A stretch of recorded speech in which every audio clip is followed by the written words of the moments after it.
अहिल्यानगरमध्ये प्रथमच आपचा उपनगराध्यक्ष झाला असून आम आदमी पार्टीने खाते खोलले आहे।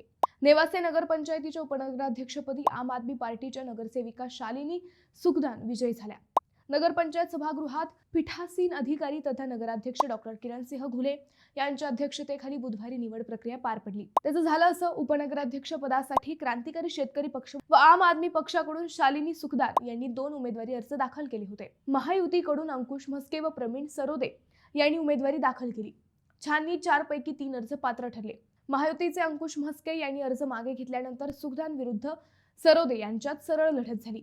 ही निवड प्रक्रिया गुप्त मतदानाने घ्यायची की हात उचलून या निर्णयासाठी तब्बल 2 तास कायदेशीर खल सुरू होता।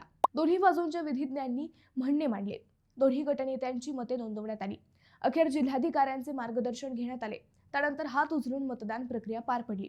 त्यात क्रांतिकारी व आपच्या नगरपंचायत विकास आघाडीचे 10 विरुद्ध महायुतीच्या शहर विकास आघाडीचे 7 असे 8 नगरसेवक असे बलाबल होते। त्यात सुखदान यांनी 10 तर सरोदे यांना 8 मते मिळाली। त्यानुसार सुखदान यांच्या विजयाची घोषणा नगराध्यक्ष घुले यांनी केली।